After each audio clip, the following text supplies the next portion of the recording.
नमस्कार शेतकरी मित्रांनो, देशी कुक्कुटपालनामध्ये आज आपण देशी कोंबडीसाठी ग्रोवर फीड घरच्या घरी कसे बनवायचे याबद्दल माहिती पाहणार आहे। देशी कोंबड्यांसाठी स्टार्टर फीडची माहिती आपण याच्या अगोदरच्या व्हिडिओमध्ये पाहिलेली आहे आणि घरच्या घरी फीड जर कोंबड्यांसाठी आपण बनवले तर याच्यावर खर्च सुद्धा कमी येतो। तर आज आपण पाहूया की कुठले कुठले घटक घेऊन घरच्या घरी देशी ग्रोवर फीड बनवायचे। ग्रोवर फीड आपण साधारणतः 20 दिवसानंतर कोंबड्यांना द्यायला सुरू करतो। 20 दिवसापासून ते 60 दिवसापर्यंत आपण ग्रोवर फीड देतो। ग्रोवर फीड घरच्या घरी बनवायचे असेल, 100 किलो फीड आपल्याला जर बनवायचे असेल तर काय काय घटक आपण घ्यायचे ते आपण पाहूया। सर्वप्रथम आपण 100 किलो फीड ग्रोवर फीड घरच्या घरी बनवण्यासाठी 30 किलो मका आपण घेणे गरजेचे आहे। त्याचबरोबर 35 किलो राईस पॉलिश आपल्याला घ्यायचा आहे।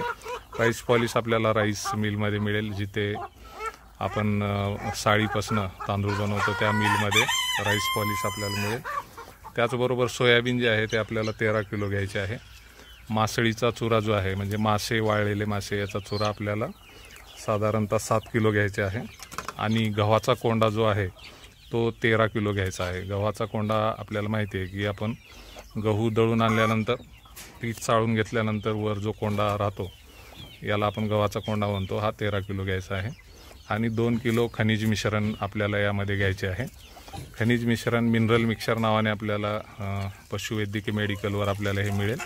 तर अशा प्रकारे सर्व गोष्टी आपण जेव्हा घेईल तेव्हा ह्या 100 किलो होईल आणि हे 100 किलो एकत्र मिक्स करून आपल्याला हे भरडणे गरजेचे आहे।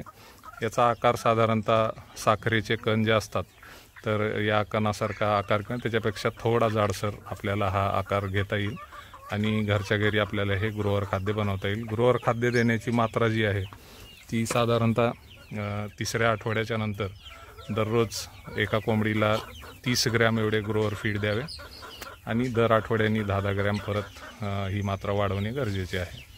तर अशा प्रकारे जर ग्रोवर फीड बनवले तर खर्च पण कमी होईल आपला आणि आपल्या घरच्या घरी एक चांगले खाद्य कोंबडीसाठी आपल्याला तयार करता येईल। धन्यवाद।